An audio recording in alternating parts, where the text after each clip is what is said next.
I want to detour just a little bit and spend a little bit more time on the casino, the proposed casino that's coming up in Danville. And so what I would hope that you would do is that you would get in touch with a friend if you're watching. And it doesn't matter that we're in Martinsville. Everybody has friends in Danville, and everybody should be involved in this or concerned about this, because it's going to affect us all. And my hope is that you would actually take the time to ring somebody up and say, look, they're doing this video, or they're doing this show today, a special show on the casino. And right away, what I'm going to do is I'm going to ask the question why it is that we have this beautiful picture of a wonderful,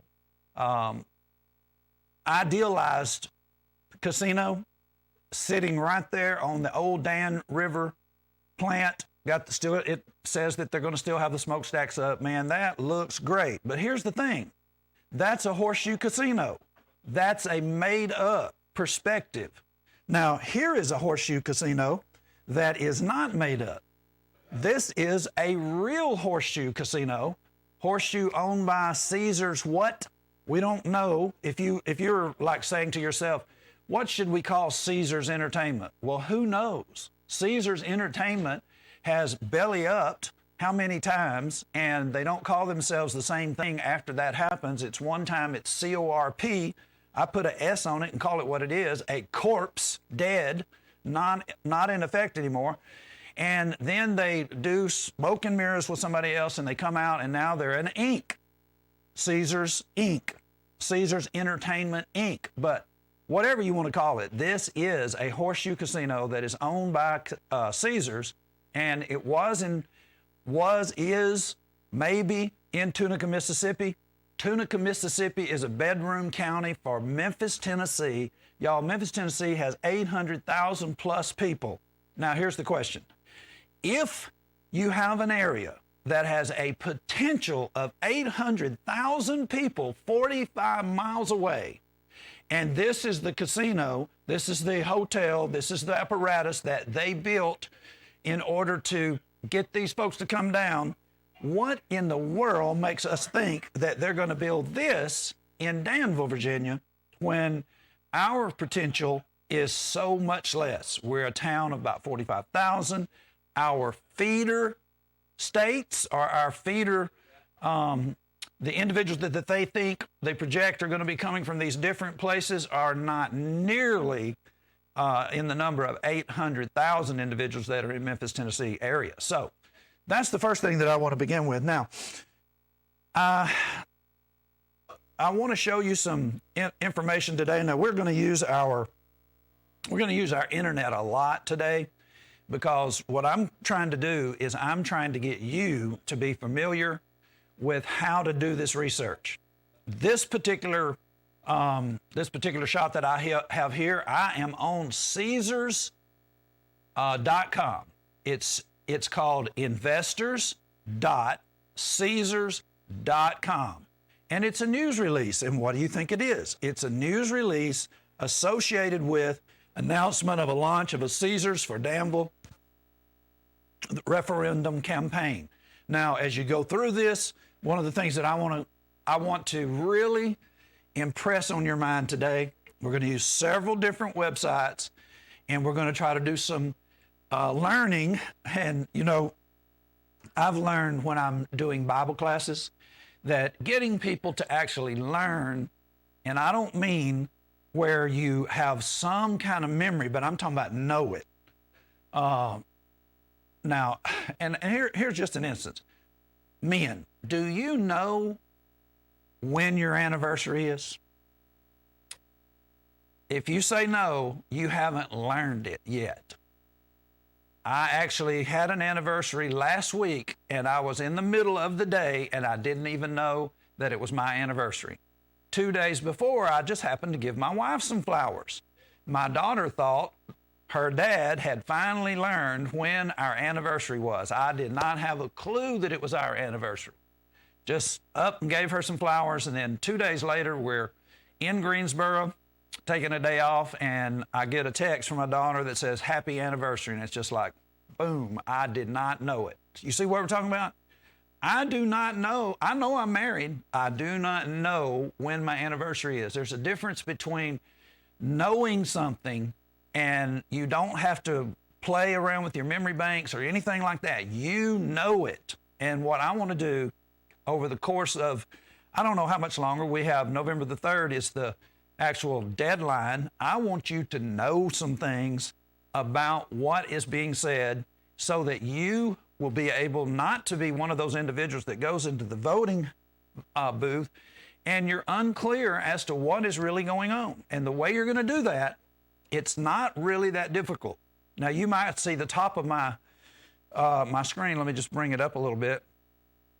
I can't actually let you see the very top up here where all of my sites are open, but I probably have 8 or 9 different sites that are open right now.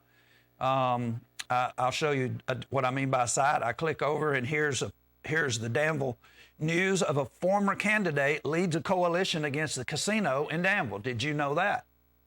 A gentleman whose name escapes me. Let's just see. Eric Stamps. Eric Stamps ran as a Democrat for the House of Delegates last year against Republican Danny Marshall, and he filed a local action PAC. Now, a local action PAC is really a political action PAC. That's why it's called PAC. And he received approval from the Virginia Department of Elections on Tuesday. He said he formed the PAC after spending the summer forming a coalition to oppose the casino. So what you need to know, I don't know if you know Eric Stamps or not. I do not. I am wanting you to pay attention to the fact right here. I want you to pay attention to the fact that he's a Democrat. Now, a lot of you who are out there listening to me, you probably did not know that Danny Marshall is for the casino. Now, if you know Danny Marshall, you know he is a conservative Republican. Now, let's talk about that for a minute. Do you know what it means to be a conservative Republican? It means that you're playing a joke on religious people. What do you mean by that? Listen, y'all, everybody knows, or maybe you don't know, a Republican cannot get into office without the religious right.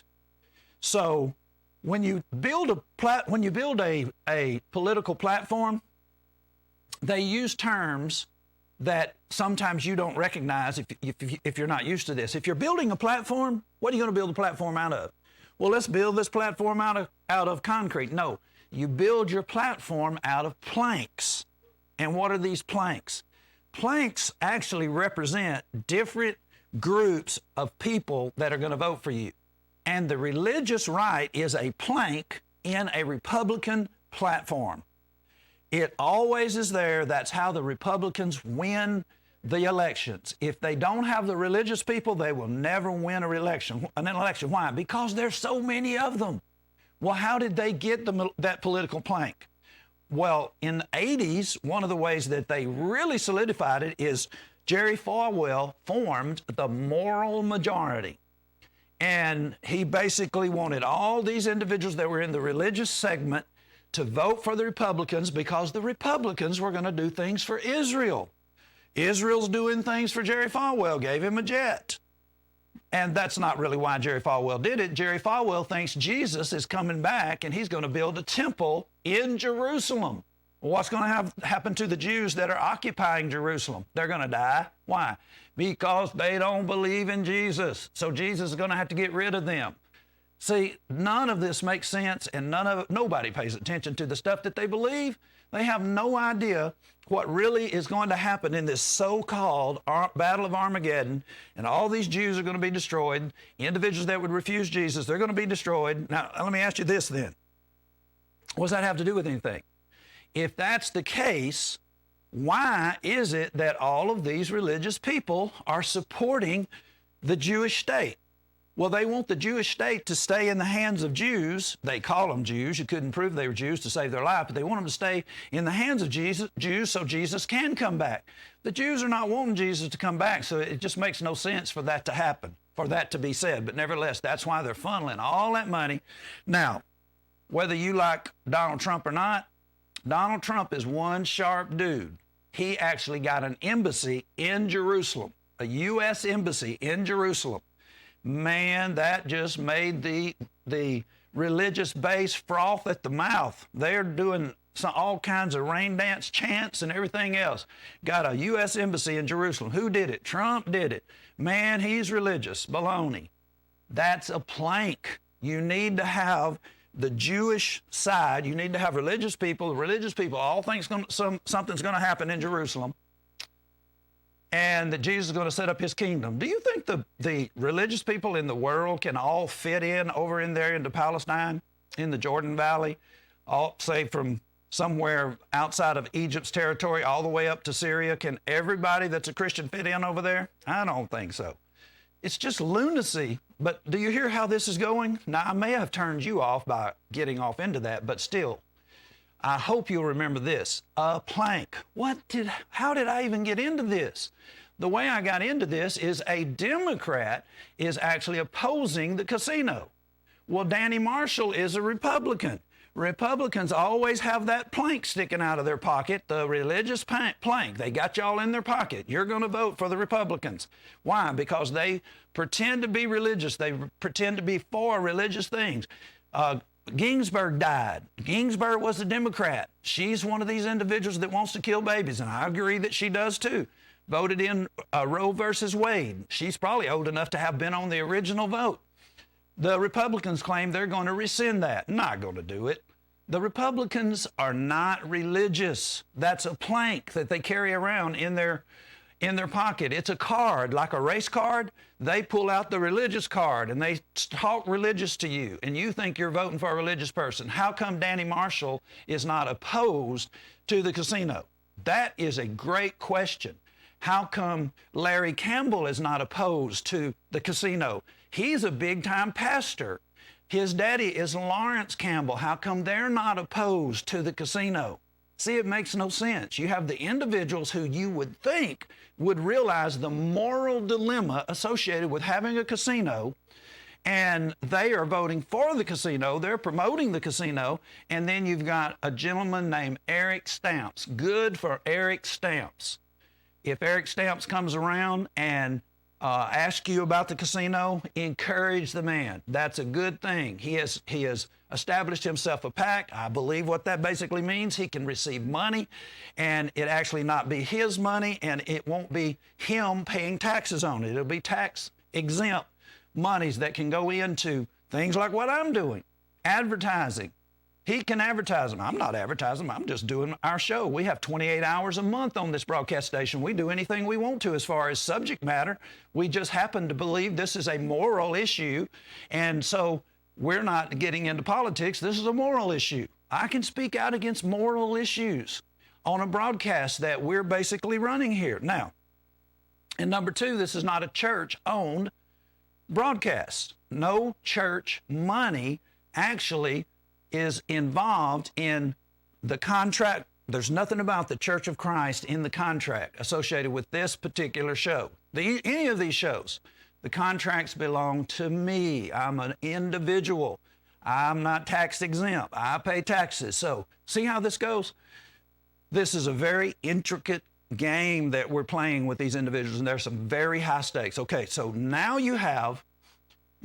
I'm advertising two different things now. I'm showing you that the Danville Register and Bee is doing, I'm saying they're doing some fair and balanced stuff here. They're putting out that a former candidate is leading a coalition. So if you think it's pointless, you're not alone. There is a point. You're not alone. There's another individual who has already formed a coalition, and he's opposing Danny Marshall. Good for him.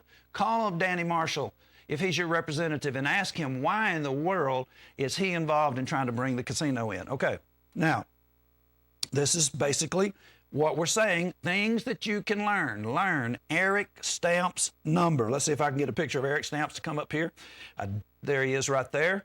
If this young man comes down the street, then hat off to Eric Stamps, the fact that he is opposing the casino. Now, I'm not saying that I know why Eric Stamps is opposing the casino. I'm not giving just all my support to Eric Stamps. I'm simply telling you a fact. This gentleman is opposing the casino. He has formed a coalition. Now, notice this. These are things you're going to need to learn. The innovation group. Now, I know this is difficult in some senses because we're using terms that are somewhat difficult. It has .pdf. All that really means is that this is a document that will download onto your phone. If you go to the website, let me just see if I have the website under it, where it came from. We'll get to that in just a minute. The innovative group is what we want to talk about right now. Now, the innovative group is a group of individuals. Their job is to gather information. What are they gathering information on? They're gathering information on how to get a state through the process of getting a casino in. It's not just Virginia. The innovative group they have statistics for everywhere. If you get on the innovative group .pdf, I'll show you where this is in just a minute, but I'm just saying right now we're going to be taking information from a PDF or a gathering of information that it's in a document that is being put out by the pro-casino individuals. So let's look at some of it. Now, one of the things that they actually have in this document, see down at the bottom, I still have the innovativegroup.pdf. Now, this particular section says Scenario 2A. It's on page 32. Now, I'm doing some research here for you that you're not going to see anywhere else. Hypothetical North Carolina and Tennessee impact. Impact on what? Impact on the possibility of Danville being able to accomplish what individuals like Danny Marshall and City Councilman Larry Campbell, Mayor Alonzo Jones, different ones that are on the development group, and we'll look at them in just a moment. They are projecting that certain things are going to happen, and here is a page from the innovative group that is actually saying, look, y'all, these individuals have to put out some truth. They can't just go around spreading all kinds of pie in the sky. They do have to put the negative side, but you're probably not going to read that. You're going to hear WSLS talking points. You're going to hear the different news media talking points, and I'm going to show you those in just a minute. You're going to hear those over and over and over, and they are not true. How do I get to say that stuff that they're publishing on TV in the newspaper is not true? Because it's not true. If you see me in handcuffs pretty soon because they're saying that I'm saying stuff is not true and I can't get away with that, well, then you will know that it must have been true or they have good lawyers. But if you don't see that, you know that I actually have the right to say it's not true, okay? It's projected. Now look at this. Hypothetical North Carolina and Tennessee impact. Danville has the greatest sensitivity to out-of-state gaming development and a casino. Elbert, I'm on television. I'll call you back. Okay, someone from Alabama that did not know I was on television. All right, Danville has the greatest sensitivity to out-of-state gaming development. Listen, you may be saying, Johnny, we're in Danville. Everybody likes to know something. You're going to learn something. The next time you're in Danville to see one of your relatives or one of your friends, you can tell them, you know what? You know what y'all are doing? Y'all are messing up. Now, don't you like knowing stuff? Don't you like knowing something they don't know? And you can just basically tell them, look, if you don't believe me, what you need to do is you need to go on Johnny Robertson's YouTube and you need to look at the casino shows. And what will happen is you will have an opportunity. Look at that. You type in Johnny Robertson on YouTube and you'll get what does the Bible say? Now, what will happen is, as you see there, you can see that Caleb is doing a show on casino. I'm doing a show on casino. I've done several shows. Probably this is my 5th or 6th show that has been done on casino, and you can tell them to look for the casino shows. Here's one 2 weeks ago, right here. You tell them to go to the casino, to Johnny Robertson's YouTube, and you can see all the information. That's the inside of a casino that is comparable to what Caesars puts up, and it's not a very glitzy place. It's not a place that you want to spend a lot of time in. But see what I'm saying? My point to that was, you can know stuff. You can tell your friends stuff they don't know. I watch people, I study people, I know people enjoy getting to know something that other people don't know. So here we are, the innovative group. They put out a document. And what is the document saying? Danville has the greatest sensitivity to out-of-state gaming development, and a casino in Winston-Salem, Durham corridor would be expected to result in a 38.4% decline in revenue. What? You mean to tell me that if Winston-Salem and Durham in that corridor, if they were to put in their own casino, that it would actually create a 38% decline in the revenue for the casino in Danville?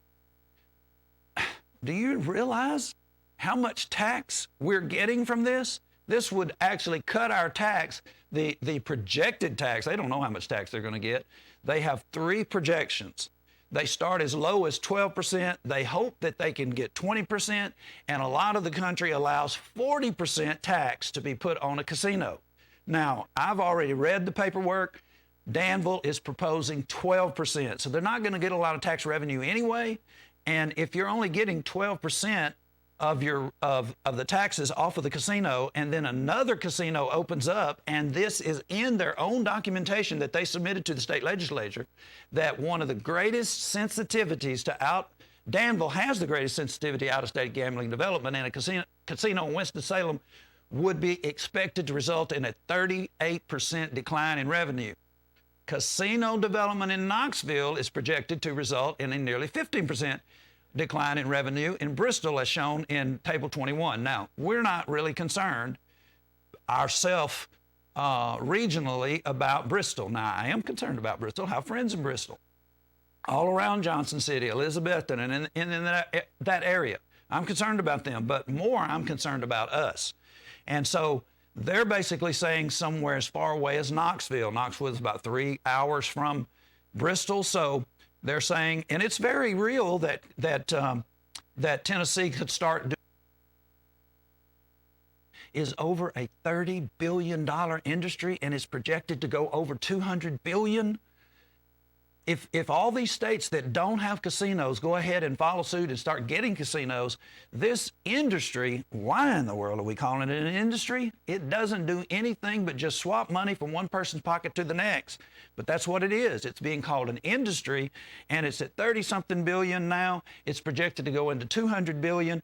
Why wouldn't Tennessee get in on this? Why wouldn't Winston-Salem get in on this? Charlotte, those kinds of areas. So this is something that you need to know. Quote this to your friends. You don't have to know all of this. It's on page 32, and it's called Scenario 2A.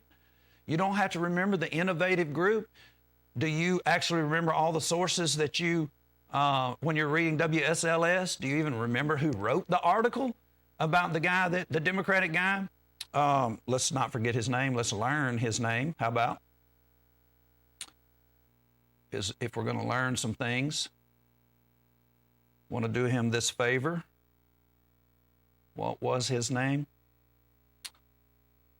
I'll do some of my own, do what I say that you ought to do. Eric Stamps. Let's get a look at him. I'll remember that now. My neighbor in Danville, his name was Stamps. Eric Stamps. I wonder if Eric's kin to the Mr. Stamps that lived down the road. Eric Stamps. See what I'm saying? I didn't even remember his name myself. Do you know who wrote this article? Probably not. Do you have to? No. That's my point. John Crane wrote that article. My point is this. You don't have to remember all the stuff associated with this particular fact. You just try to remember this. Try to remember that Danville has a huge sensitivity, a great chance of losing more than half of the projected taxes that the city claims they're going to get if Winston-Salem, if North Carolina does the same thing that Virginia does, and that is start letting casinos in. Big trouble. Can you remember that?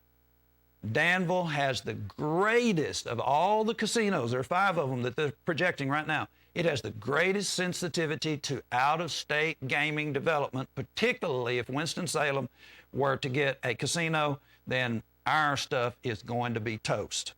Also, remember this as well.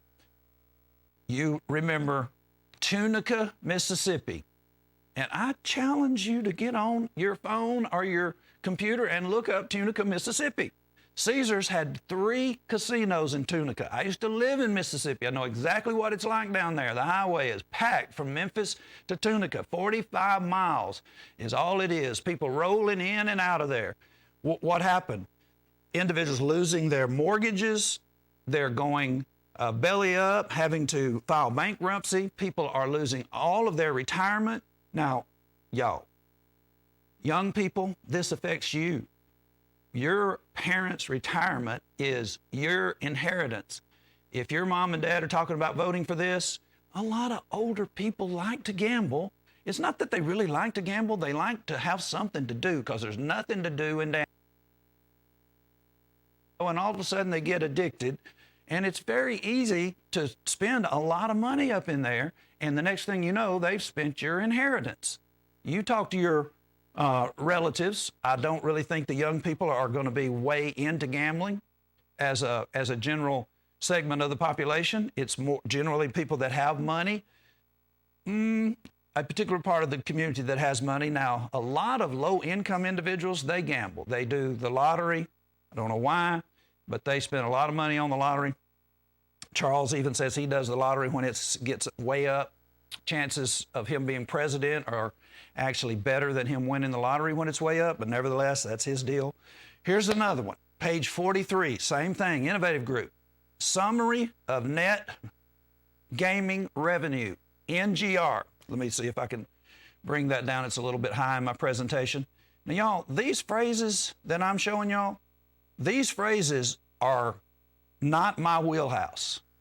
If you want to know something about the Bible, that's my wheelhouse. I'm having to study, and I'm having to study a lot, spend a lot of time finding out what these terms mean. And they don't want you to know what these terms mean. Summary of net gaming revenue, results and tax sensitivity analysts, page 43. NGR, net gaming revenue. See it right there? When you see NGR, don't grind your head and shake your head and say, what in the world? Look, the locations most heavily reliant upon distant feeder markets are Bristol and Danville. Would benefit the most by a low tax rate since it would allow them to develop larger hotels and other amenities to attract gamers from outside the respective primary local markets. All right, let's make that English.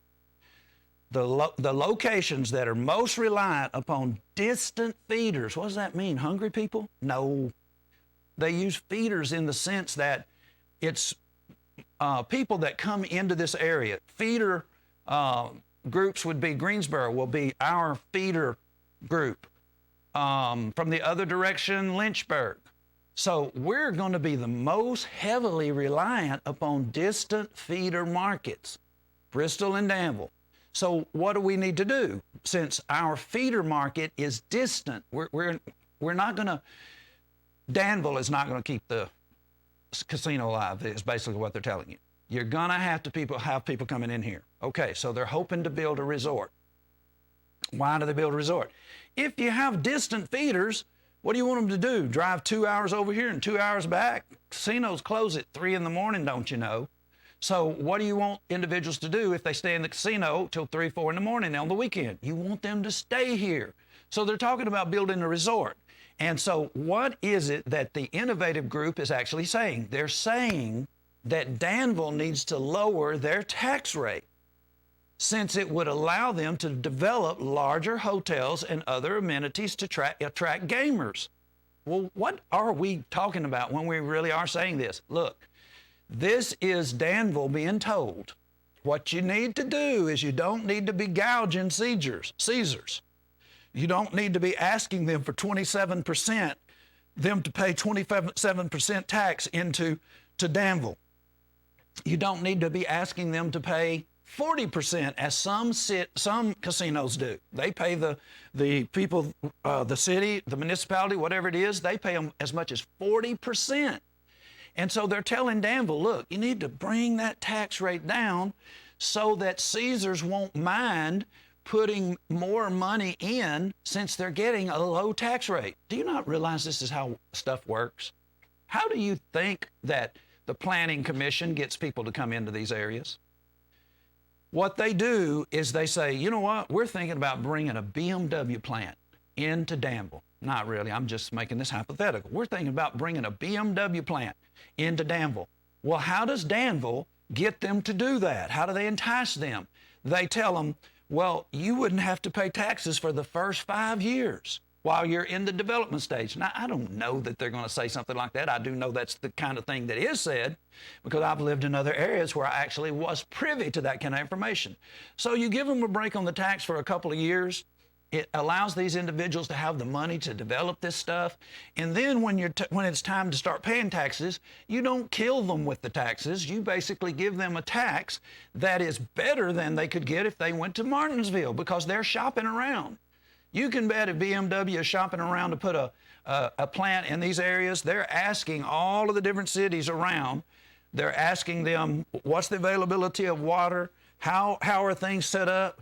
How strict are the rules, the EPA rules in this area, and how much tax would we have to pay? And so what these planners do, city council, planners, these individuals out in the county, the commissioners, they basically talk amongst themselves about lowering the tax. Well, why would you do that? So that they will do more development in your area. So, y'all, what we've just done is we've just shot 2 arrows, negative arrows, into this body of planning. We're already seeing from their own documentation that would be beneficial. Now, you might be saying, John, why are you telling me this? Because I am about to attack their talking points. In a minute, I'm going to show you the talking points that you hear over and over and over and over. Now, what does that mean? Are you not watching politics? Do you not know that the Democratic strategists have talking points that they use against Trump?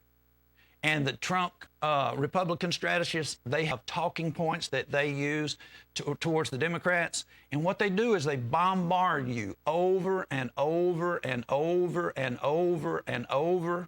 I could sit here and say over for the rest of the 2 hours and I wouldn't get to the point of how many times they bombard you with the same stuff. What they're doing is they're using propaganda. That's what propaganda is. You hear it so much that you think it's true. A lie that is repeated over and over and over. Once it gets far enough going and enough traction, it becomes the same as truth. You don't know the difference, and it is very difficult to find it out. Who's doing this for you? I'm doing this for you. I'm presenting this information right from their own documentation. Now, notice this. Now, y'all, you could really do me a favor. You know what I'm saying? You could do me a favor. If you would remember this simple, this is an acronym. It don't spell anything. It's kind of like WDTBS right there on your screen. That doesn't spell anything. WDTBS, see it down there? See WDTBS? That stands for what does the Bible say? Okay? That's something that I can't actually touch it with my cursor for some reason. That's what we're doing. We're trying to brand ourselves. JLARC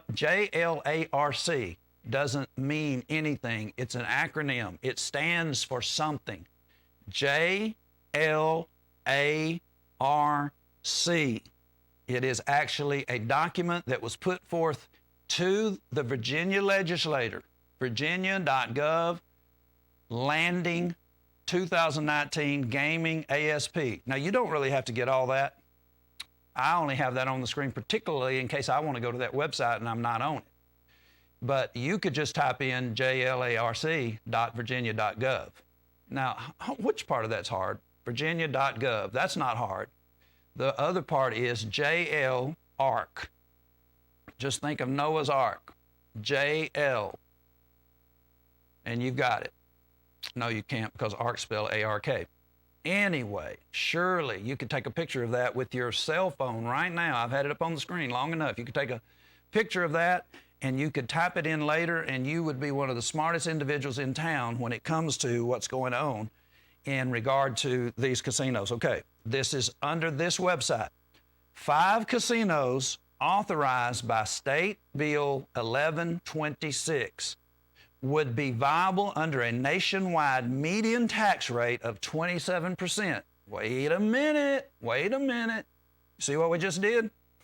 They said it would actually be better if Danville kept their tax rate low, somewhere around 12%, in order to get the casino to build a better resort. Because if you're hitting the casino with 27% tax, then that's double 12% and then some.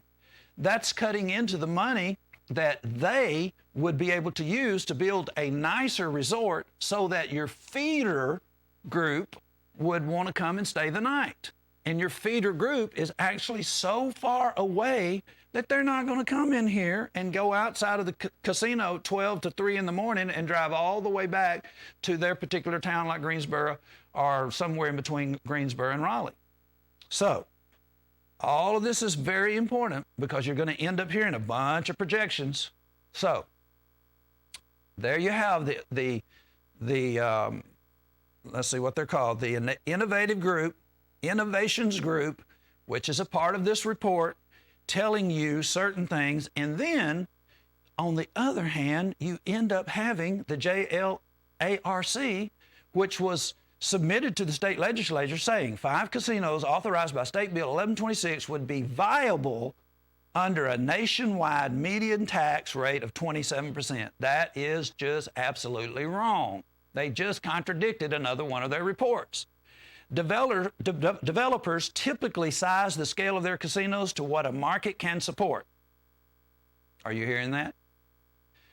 And there is no guarantee that developers will build a larger casino under a lower tax rate. However, casinos in more populous locations can typically remain profitable at a higher tax rate.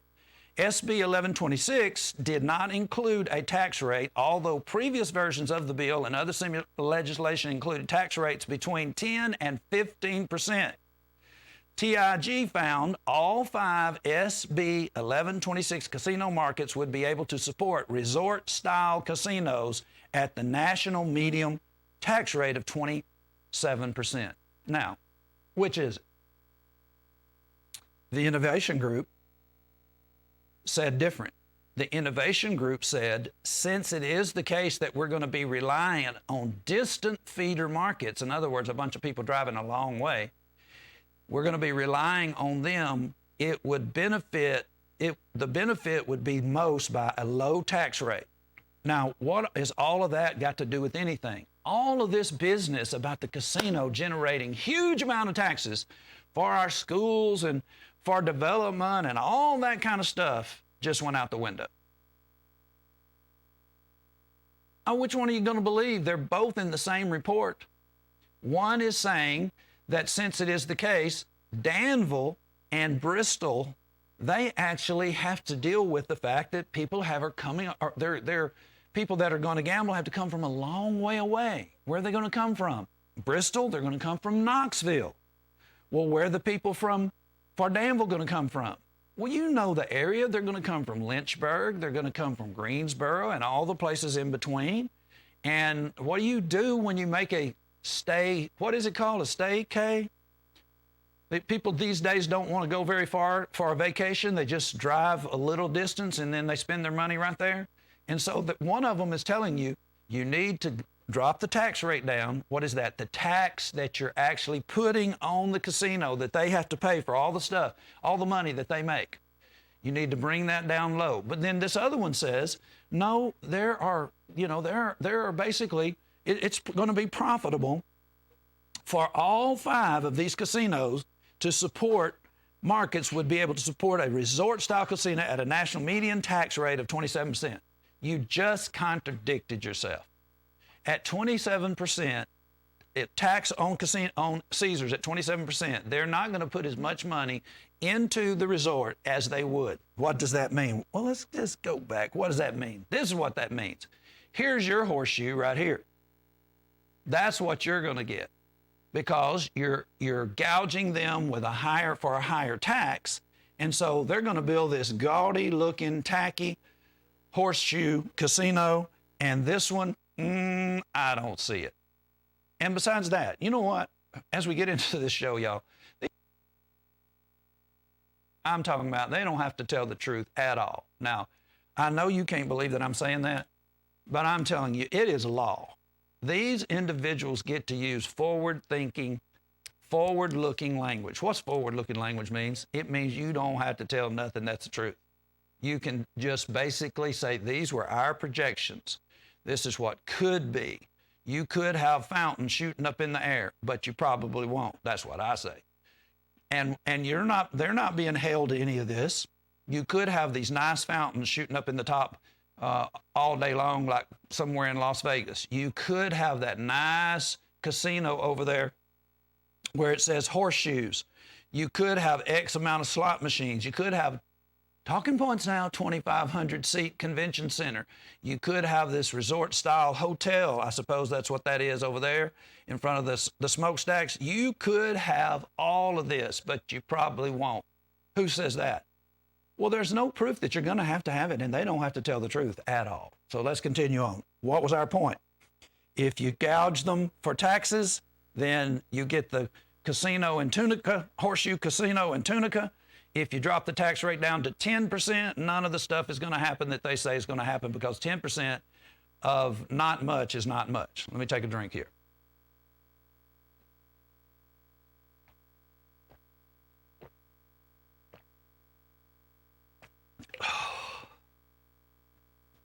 Next. Okay. This is the Casino Impact Study 2019. Now, this one is done by a group. Let's just go to the website, DFON. We're just going to say it.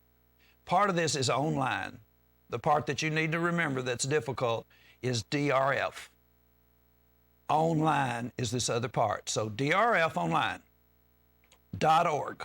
Now, if you go there, you're going to get an option to get to this place pretty quick. So let's just go there right quick.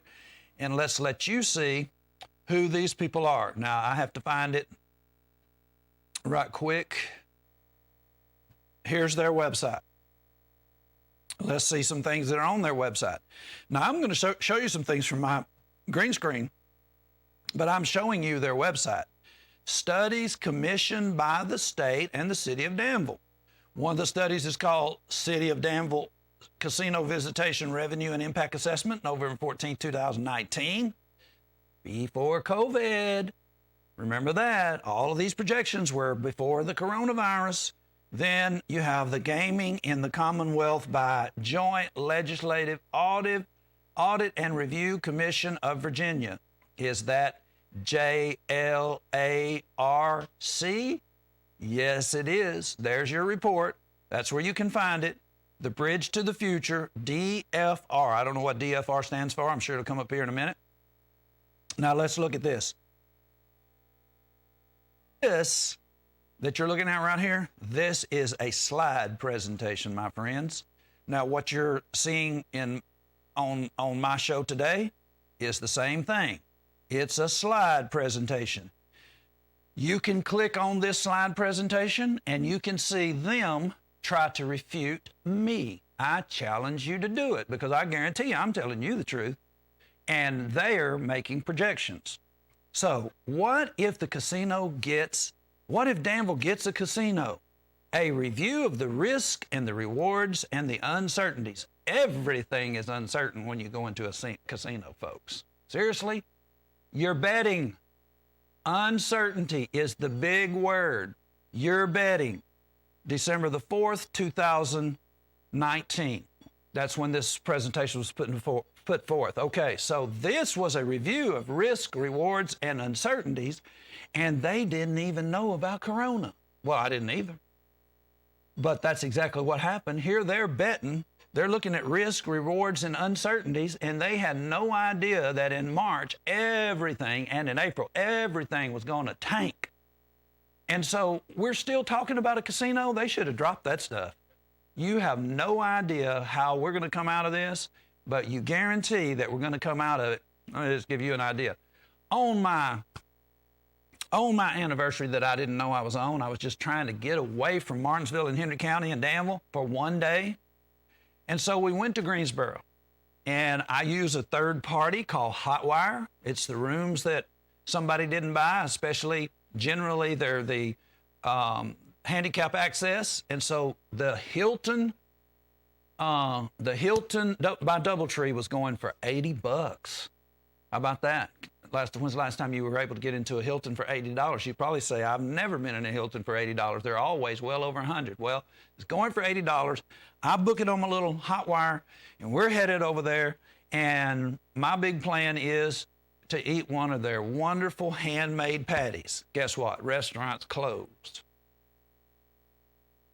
Risk, rewards, and uncertainties. Here we are in September, and they haven't even opened up their restaurant in Greensboro. Can you believe that that's what's going on? Can you believe these individuals are trying to tell you the future? This is ridiculous. So let's look at a few of the slides. This is what they did. Danville Regional Foundation, that's what DRF stands for.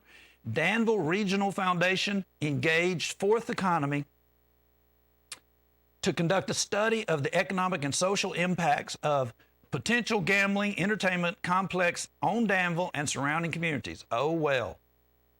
The Danville Regional Foundation, who are they? Soothsayers, palm readers, because all of this stuff is big time risky. All right, so here's a fourth economy we create. I'm assuming they're calling the fourth economy has to do with gaming. Now, here's your players. Monica Hirschberg, Jerry Paytas, PhD, Vice President, Research and Analytics, Principal in Charge. Chris Worley, Consulting Analyst, Project Analyst. Joshua Devine, Economic Opportunity Strategist. Now, I'm just getting chill bumps because I'm so excited that these individuals are involved in projecting our future. Our future is nowhere even close to what they projected. Here's their findings, assumptions and key findings: tax revenue, job creation, job quality, development impacts, tourism, social impacts. Now, you're going to start seeing some talking points. 2 potential state tax rates for proposed legislation. State Bill 1706. 10% and 15% state gaming tax rate. Benchmark states ranged from 23 to nearly 47. That ain't gonna happen. Let me see. This is a new computer, and hey, how about that? I've been watching Caleb do this for quite some time, and I never knew how to do it. So let's see if I can bring that down a little bit. Now you can see that. Look at what they're saying. They're saying there are 2 potential tax rates. Now, the talking points we've been hearing from some of the newspapers and some of the dignitaries is that we're going to receive a bunch of tax revenue, but they're saying there's 2 proposed tax legislations, 10% and 15%.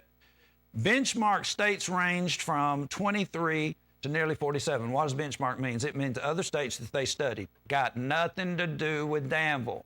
It's just something that they put out there. There are some places that can handle heavy taxing of the casino. This is not one of them because our feeder market has to drive in here from so far. 3 scenarios of total casino revenues based on the experience of casinos in a set of benchmarks. Oh boy, that's exciting. We're going to look at scenarios that are based on casino revenues that the casinos experience in set benchmark areas. Low estimate, 50 million, Monticello, New York. Mid estimate, 150 million in Dubuque, Iowa. Oh, I have a picture of the casino in Dubuque, Iowa. It's just so depressing, I hardly even want to show it to you. And these are the benchmark areas. High estimate, 300 million, Charlestown, West Virginia. Charlestown, West Virginia? That's close enough for you. One of these enterprising individuals who would like to take a trip is to run over there to Charlestown, West Virginia, and have a look at one of those Caesars casinos in Charlestown. If I thought I could get a handmade patty for supper at night, I would drive over to Charlestown and have a look at the casinos. I wish somebody would. I wish they would take pictures, and I wish they'd come back and tell us what it looks like in Charlestown, West Virginia. But see, this is our group here in Danville that's doing the research, and we're looking at their slides. Oh my, look at that. There is Dubuque, Iowa. Now, I don't want to leave our side here, but look at that. Does that really, let's see what I just did. Does that really look like something that would draw people from all these different places? I don't think so. That's what I did, is click the slide. All right, so here we go. We're fixing to go bigger and bigger. Now, how do I go down? Can I move this down? I can't. One more time. Let's go back down. And let's go back to that slide. Let's see. I know what I'm doing wrong. Y'all bear with me. This is new to me. Now, we have both pictured here. We have Dubuque, Iowa, and we have Charlestown, West Virginia. Now, do either one of those really look like somewhere you want to go? I mean, does that really look like it's booming? Shelbyville, Indiana. I've driven through Shelbyville so many times. It is not exciting over there around their casino area. It's ridiculous that they would even be putting this stuff up here and calling this potential benchmarks.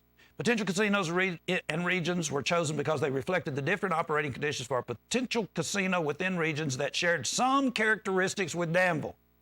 What characteristics does Shelbyville, Indiana share with Danville? I can tell you it is zero.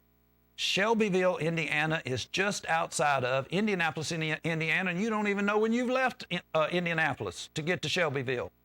So that is just simply ridiculous. Dubuque, Iowa, I don't know about that, but I know this is not impressive. All right, let's go back down here and let's read a little bit. How do benchmark communities compare? I'm not going to go into that one. I'm just going to show you some things that will actually pick up real quick. And I'll probably study this later and get back to you on this, because there are 23 different let's see, competition. Danville's casinos will compete with other Virginia casinos for the in-state market in parts of North Carolina. If the legislature sets the age at 21, there'll be a smaller market. How about that? You folk are under 21, you're not getting into casino. If NC legalized casinos, Danville could lose a significant portion of its markets and revenue. Why are we even doing this? Don't you know that, as I just said, this is a industry that they're projecting to go up to $200 billion? Gaming. You already have horse racing, you have the lottery, now you're putting sports betting in place and your casino in place. Everybody in the country is getting into this. Why in the world would we get into this when there's a high potential that North Carolina is going to do the same thing? Danville may get an effective local tax rate of 1.3 to 1.9% of the pre-tax net gaming revenues, compared to an average of 2% for the benchmark host. So, all right, let's move on for that. I just wanted you to see, this is what you would see if you would do your research. I forget what the name of that website stood for, so let me go back just a minute and see if I can remind myself. I doubt very seriously that this is going to be my most watched show for sure. I said I doubt it. But one of the things that you are going to there's going to be some individuals that get something out of this, and you're going to say, man, Johnny, thank you. Danville Regional Foundation. So while we're on the Danville Regional Foundation, how about we look at some of the individuals that are on it? Board of Directors. All right, Jesse Barksdale. Jesse was raised in Pennsylvania County. Now, this is an individual who is they're individuals who are giving you information and projections about why we should have this casino. Do you know Jesse? Well, maybe you didn't know Jesse was a big player here. Chris Eastwood, a financial advisor and limited partner for financial services from Edward Jones, is a native of Pennsylvania County. Prior to becoming a member of the board, he served as an advisory member and as a member of the DRF Financial Investment Group. In addition, Chris serves on the Danville Community College and Danville Life Saving Crew boards. Sounds qualified to make decisions for the rest of us on something as important as a casino. Alexis Earhart. Alexis is president and CEO of Danville, Pennsylvania County Chamber of Commerce, where her work focuses on serving the business community to make stronger Dan River region. Prior to that, she served as the founding executive director of the Center for Community Engagement and Career Competitiveness at Averett University. For the life of me, I cannot figure out why Averett is anybody that is involved with Averett or has been involved in Averett would be involved in this. Now, y'all, listen, I don't know Averett's status right now. I know that Averett University lost their big-time Baptist status when the Phelpses came into town. Do you remember the God Hates Fags folks that came into town? Who took them on? We did. I debated them while they were here. What were they here to do? Heckle homosexuals. Someone out there listening may be saying, well, Johnny, were you pro-homosexual? No, I'm not pro-homosexual, but I'm not for five-step Calvinists going out and heckling these young people and then turning around telling them that they didn't have a chance, that they were born this way. They were born elected to go to hell. I'm going to stand against that kind of stuff. And how many of y'all believe born in sin and that you were basically born going to hell? See what we're saying here? We've stood up against so many different things, and I learned during that time frame that Averett lost big-time support from the Baptist Association of Virginia because they said they shouldn't have been making that chapter for gays. I can't remember that acronym anymore. You remember it, Daniel? Gays, lesbians. My brain's not going to do that. You know what it is. You've heard it 1,000 times. Okay. Who else is on this? Danville, Carolyn Evans. Danville is home for Carolyn, who was born and located in the city, employed by the city of Danville. She's director of customer service for the city's utility department and was elected city employee and served as chairman of employees of retirement system board of trustees, a role she has held since 2011, and active member of Calvary Baptist Church. My. Shame. Oh, man. Can it get any worse, y'all? She is an active member of Calvary Baptist Church. Now, seriously, how can you be a Baptist and be for the principle of, okay, how does a casino work? Here's how it works. Carolyn, you're sitting at a table, your neighbor's sitting at the same table, and the way you win is if you get her money out of her pocketbook into your pocketbook. Is that an industry, real? That's a real industry? The way winners win is losers lose. Well, as long as I don't know that loser, I don't care. Bunch of losers. Is that really Christianity? Is that what they teach over at Calvary Baptist Church? Seriously, somebody ought to inform the pastor at Calvary Baptist Church that gambling is simply covetousness. Let's take a break. Let me just take a break here just a minute, and let's do this is so basic that I am even surprised that I even need to do it. But look at this. Colossians 3:5. Mortify your members, that means put them to death, by the way. That's why a mortician is called a mortician. Mortify, therefore, your members which are upon this earth, fornication, uncleanness, inordinate affection, evil concupiscence, covetousness, which is idolatry. Do you realize that covetousness, you wanting something that isn't yours? Well, wait a minute. If they put it out on the table, it's mine. Is that really the way it works? If you walk by a table in a restaurant and somebody left their pocketbook on the table, is it yours? Or if they left a $5 bill on the table, is it yours? It's just as likely it belongs to the server. But if you're of the mindset, if the money's on the table, then it's mine, or potentially it can be mine, listen, y'all, that's nothing but covetousness. For which things' sake the wrath of God cometh on the children of disobedience. We're actually asking God to be upset with our community because our community leaders are actually saying that they're going to make an industry out of covetous behavior that they know is going on. Covetous people that will come in here from Greensboro, our feeder markets. We get these covetous people up in here. They'll spend their money here. We'll take money away from North Carolina, bring it into Virginia, and now it'll be ours. Well, it's really going to be Caesar's. We're only going to get a tiny fraction, and all of that is going to bring the wrath of God. The wrath of God cometh on the children of disobedience, in which you also sometime walked when you lived in them. Carolyn, are you living in that kind of lifestyle now? Calvary Baptist Church, E. Gregory Harrison. Now let's go down a little bit. Native of Cascade. See if I can get that a little smaller. I wish I knew how to move this over. Native of Cascade and current resident of Danville. Greg graduated from Virginia Community University and Marshall Wythe School of Law at the College of William and Mary. He is currently sole practitioner of his own law firm here in Danville. Greg serves as president of the Danville branch of the NAACP.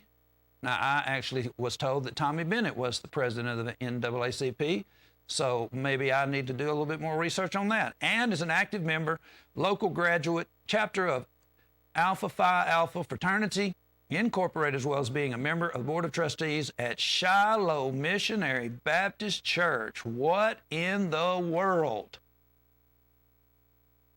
What in the world? What a little research.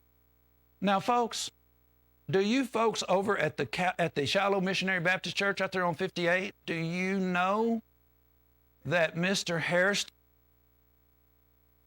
the DFR online, and they're telling us all the reasons why that we should have a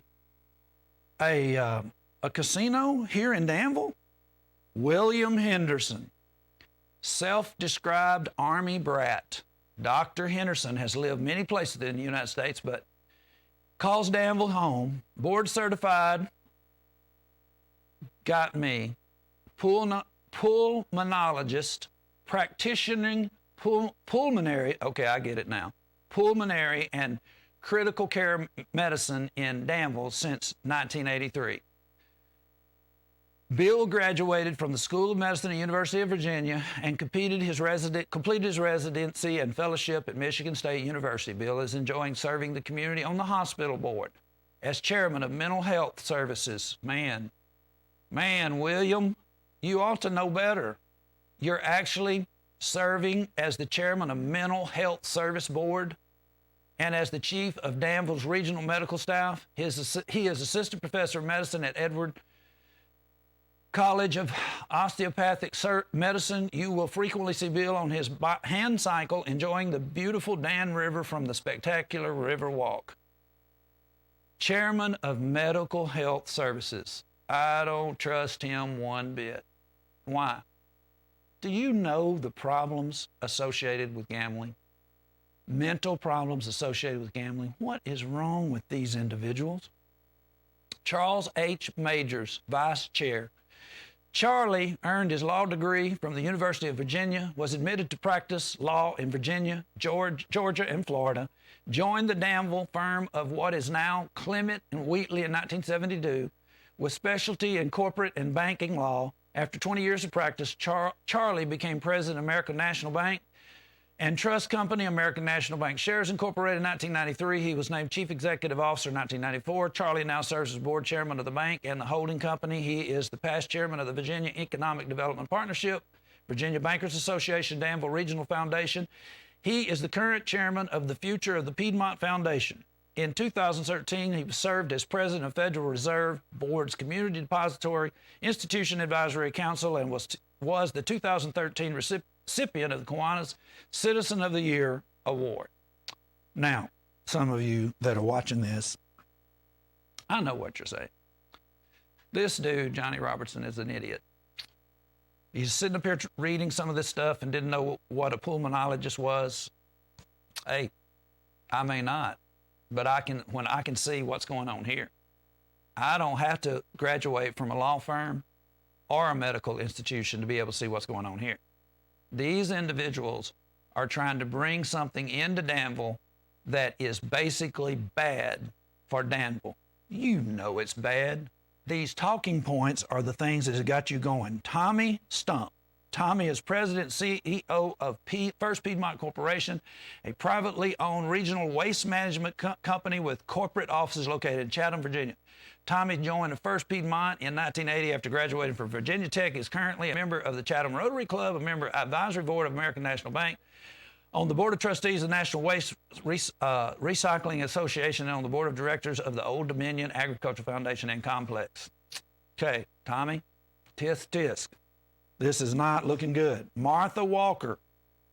Martha Walker currently serves as one of the 3 community viability specialists in Virginia Cooperative Extension and is a faculty member at Virginia Tech's College of Agriculture and Life Science Department of Agriculture and Applied Economics. She works with counties and cities throughout Virginia, as well as multiple state agencies, assessing community needs, facilitating community-based action plans, and identifying resources from Virginia Tech, Virginia State University, and other state and federal agencies. In 2015, she received the Virginia Tech Alumni Award of Excellence in Extension, Individual Specialist.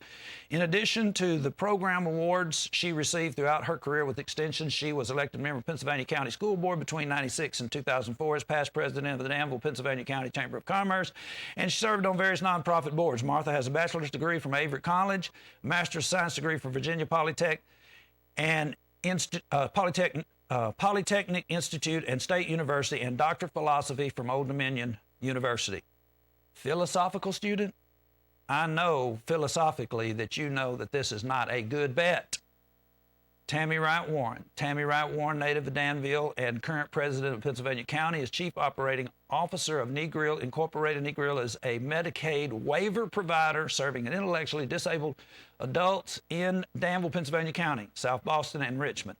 Tammy serves on the board of the Boys and the Girls Club of the Danville area, Danville Community Policy Management Team, Lions Club, and Haven. She is very excited about the future of downtown Danville, revitalization of the city. Tammy is a graduate of Avery University, is married to Craig Warren. They have 3 children. Now, if you are involved on the board for the Boys and the Girls Club, what would you tell them about gambling? Please tell me.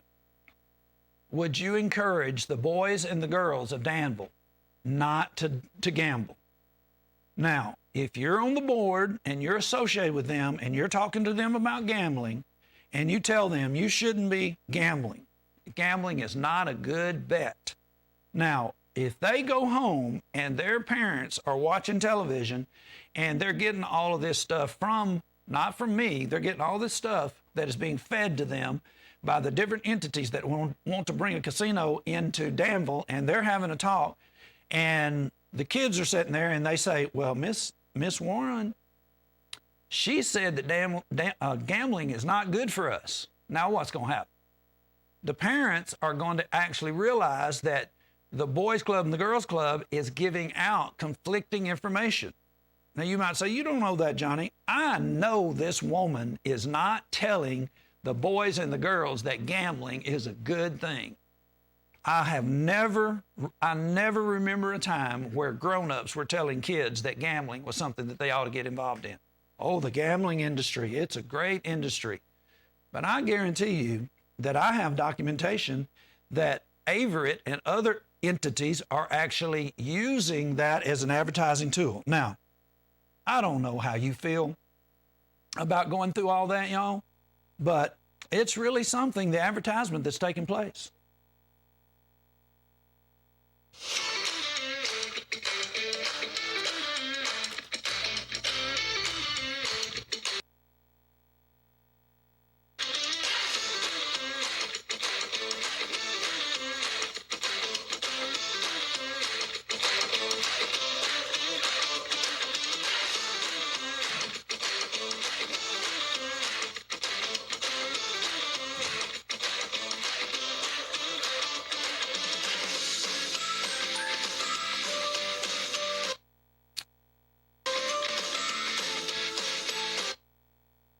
Now then, here we go. Ms. Warren says that this is really not an environment that we need to be involved in, boys and girls. But look at the people over there. Man, what's unseemly about this? This looks like the place to be, doesn't it? You know, I have never encouraged anybody to go to a casino. But I would say at this point, if at the slide presentation again that these folks put out at DF, what is this? DRF online. If we looked at that slide presentation again and we showed these casinos in West Virginia, I would just about be to the point where I would encourage somebody to go to a casino over in Charlestown, West Virginia, and see if you see any of these individuals at that casino. Not going to happen. This is not the casino crowd. Listen, I cannot believe that I'm actually even having to do as many of these events or these shows that we're having to do. And so the signs come out today, folks. I hope that you will, if you have some interested person from the community that comes upon you and asks you to be able to put a sign in their yard, I hope that you would be a friend to the folks that are interested about having this casino not be an industry in Danville. I hope that you would let them put a sign in your yard. I know that some of your friends are probably going to vote for it. Some of them might not like the fact that you are participating then in this, and I hate, you know, that is the case, but that's just the way it is. Stand for something, you know. Isn't there a saying, if you won't stand for something, you fall for anything? Are we going to fall for this? This is not good. I remember as a kid, individuals, I didn't know casinos, but I did know people that gambled, and they played stud poker. I knew an individual that had taken so many people's houses and cars, just unbelievable. I don't really think he was all that good at stud poker. I think he actually cheated. He was a criminal and a crook, and gambling was always spoken against by religious people. Now, here is more information about DRF. Let me see, I can't get rid of this, so I'm going to do a little work here just right quick and make sure that's out of my way until I want to see it. All right, let's see what I did want to see. Now, here is basically what I want you to see on this particular slide. You see down here where I have the star? Where's the money? Now, where is the money? And how is it that these individuals are going to convince us that this is something that we need to be involved in? So let me go back to their website, and I'll get over here to this segment of Where's the Money, and let's see what we end up seeing. Where is the money? Right here. Now, isn't this an interesting website? You need to find it. Very, very interesting. Under Where's the Money? Danville Regional Foundation, most improved graduation rates, local unemployment drops, place to do business, regional corporation, places to live. Let's see if these are bullet points. I believe they are. But let's look at where the money is for what we're talking about. 5 headlines for the future. Danville and Pittsylvania County boast the most improved graduation rates in the Commonwealth. Really? I'm definitely going to check that out. There is nothing more important than a solid education at pre-K all the way through the technical certifications in college. Now, let me just see if I am going to get down to what I want to see. Forbes names the Dan River region one of the top best places to do business. Man, this is... Let me look at some of these bullet points here.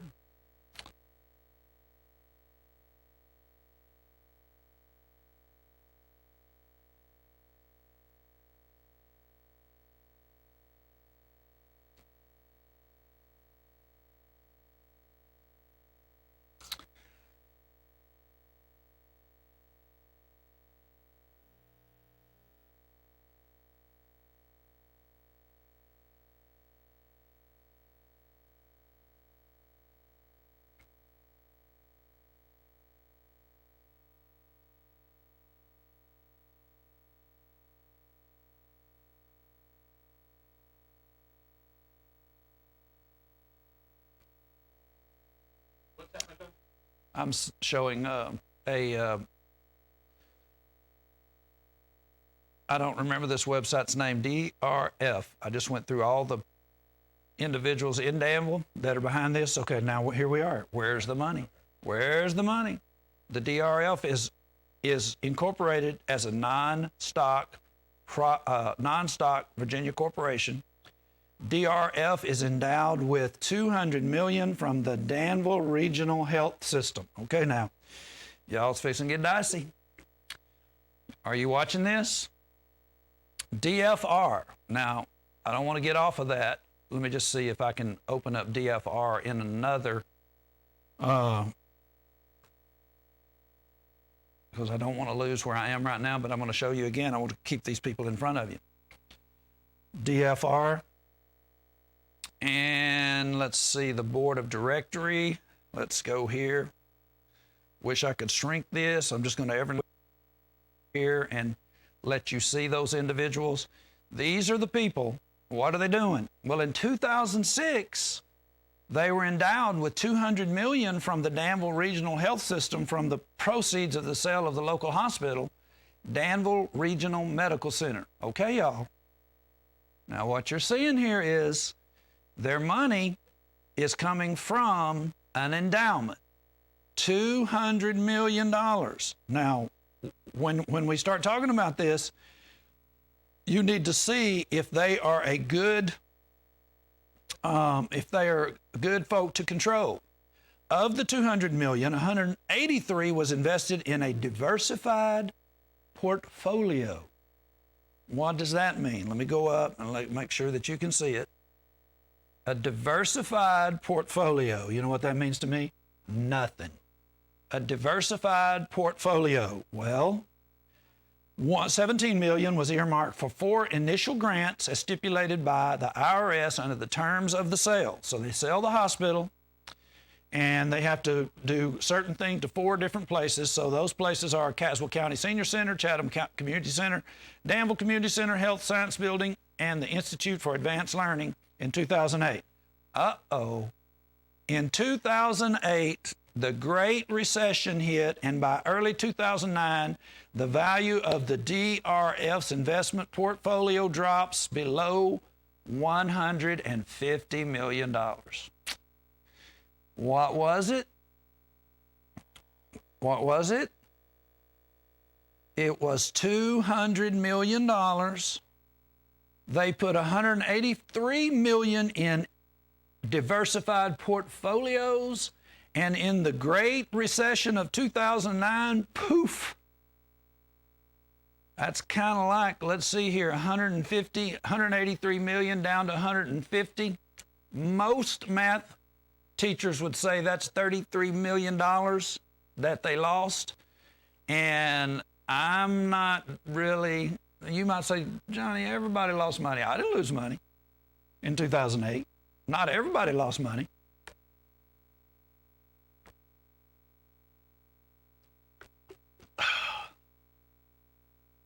Any of these board members change since 2008? $33 million, a lot of money, y'all. Now, 2009 to 2013, investment market conditions improved. By the third quarter, DRF portfolio reached the original grant amount of $200 million. Okay, here we are. And that's 7 years. You basically have the money, and all you can do is get up to your original, and you're telling us that these are good. Seriously.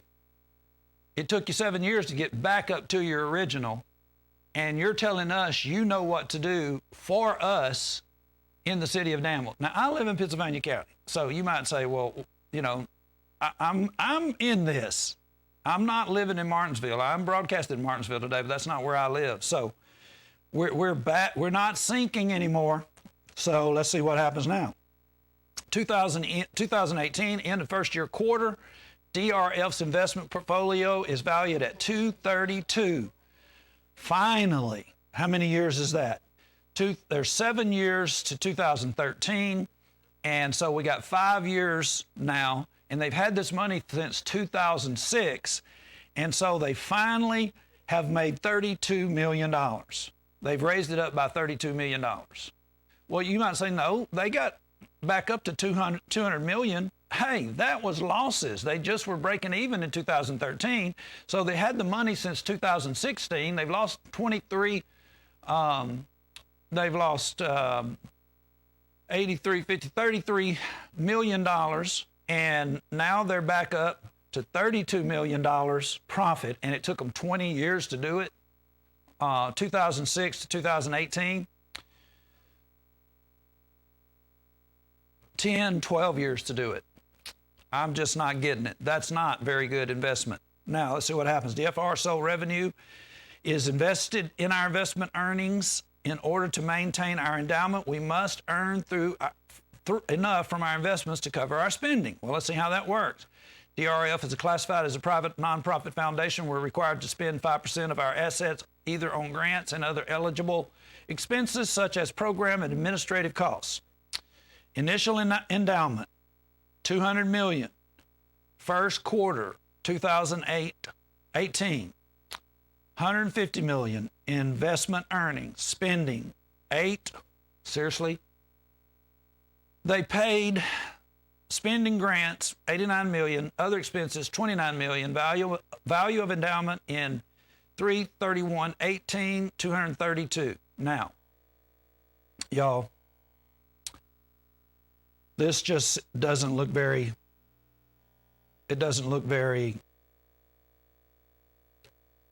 I just am saying, I don't see much change in Danville. I've been here since 2005 myself, and I don't see a lot of change in Danville. And so what we're actually talking about is we're dealing with some individuals that are trying to convince us that they are a good investment. And I don't really know that I'm going for it. I don't know how you feel about where we've been today, but this is not the most comforting thing that I have ever seen. So what does the benchmark casino look like? This is Dubuque. In case you don't know where that is, it's Iowa. What are we looking at? We're looking at ultimate sports betting experience. This is basically put forth to you by them, not me. This is put forth by them, by Caesars, as a casino that would be similar. It's the DRF group also is the one who is saying that this is a similar casino, and I'm not impressed. I don't know if you're impressed or not. I just don't really think this is necessarily a good bet for us. No pun intended. Now, let's get down to the talking points. I'm going to say, really, did you see that? You want to be in that as, that just does not look anything, boys and girls, that doesn't look like anything very exciting to me. Does it look exciting to you? And what you going to bet on right now? Are the ball games going again? Sports betting. Who you betting on? Last time I watched a sport event, which I don't watch sporting events, they had cutouts in the crowd. So I don't know if I would be betting on any, I'm not betting on any of these things, but I'm just saying that's the ultimate sports betting experience. Not much of an experience. Now, let's look at talking points. Now, the reason you need to know these talking points, because, y'all, you're hearing them over and over and over. This is propaganda, okay? It's coming from WSLS. It's coming from these individuals in the planning committee. It's coming from the city council. Every time you turn around, you're going to hear these talking points. A proposed $400 million premier resort and casino to open in 2023. Danville voters will have the opportunity to vote yes. How about vote no? And bring 900 construction jobs, 1,300 operational jobs. Talking points, over $34 million annually in additional gaming tax revenue to the city. Another talking point, the result will include at least 300 hotel rooms, full-service spa and pool, world-class casino, gaming floor, a 2,500-seat state-of-the-art live entertainment theater, 35,000 square feet of meeting and convention space, exciting bars and restaurants. Yeah, Let's look at some of it. Yeah, that looks like a real exciting place to spend the evening. Dubuque, Iowa. I didn't tell them to put up Dubuque, Iowa. They did. Charlestown, West Virginia. Shelbyville, Indiana. Go to those casinos and look at them.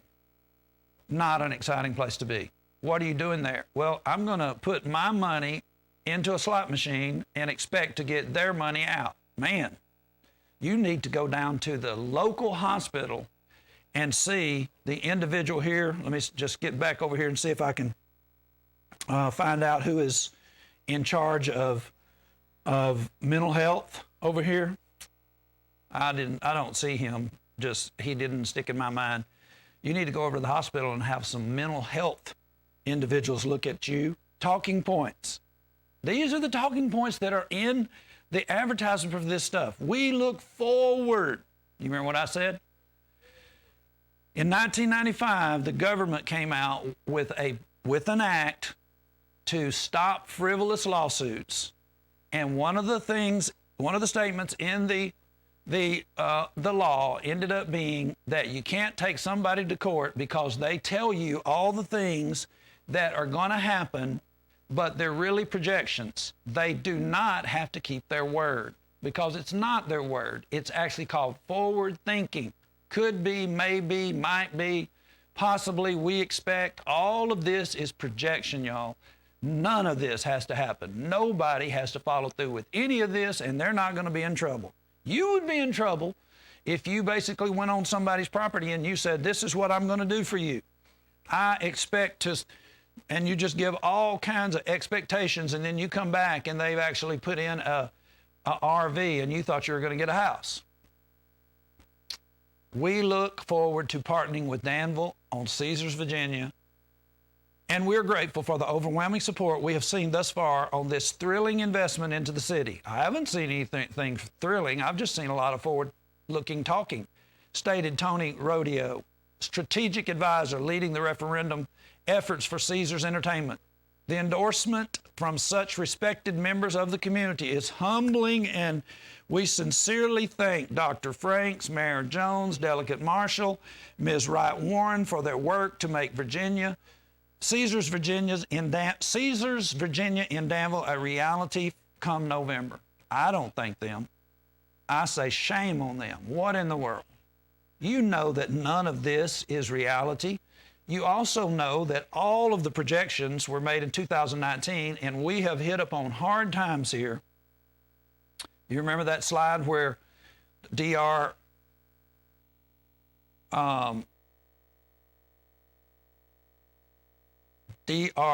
Online talked about the Great Recession? What in the world, if 2008 was the Great Recession, what in the world you call 2020? How much money have they lost from their foundation?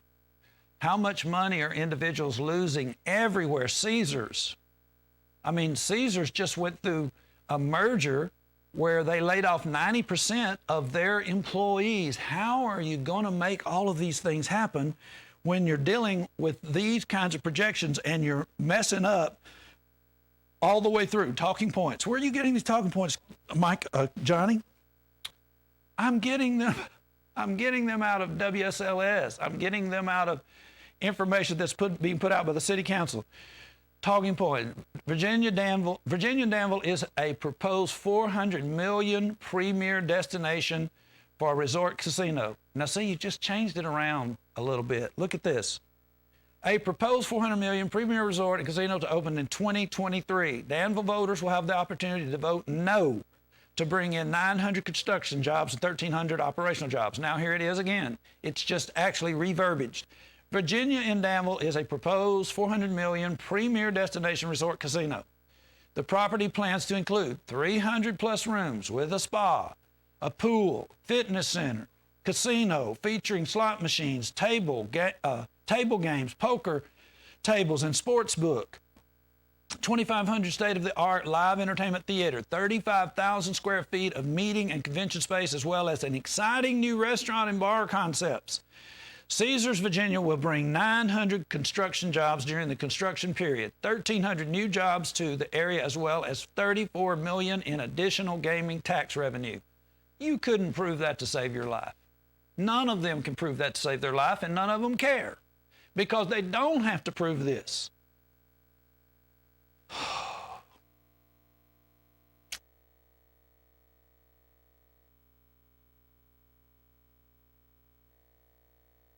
Now, y'all, you may be saying, Johnny, there's a lot of breathing time on this show. There is a lot of breathing time on this show. This is extremely taxing for me. Private Securities Litigation Reform Act, 1995. Don't forget that. You know what that means? You don't have to tell the truth. As a result of the Private Securities Litigation Reform Act in 1995, you can make all kinds of projections and forward-looking statements that you want to, and you don't have to fulfill any of them. Listen, y'all, read this. I'm leaving it up here long enough for you to actually take a picture on your phone and go to the website and read about this law. It was basically designed to keep a lot of frivolous, unwarranted security lawsuits. But is it frivolous to be able to allow a group of individuals just to make all these claims and tell you to vote yes for nothing? Nothing that they can prove, nothing they'll be held responsible for if it doesn't come in?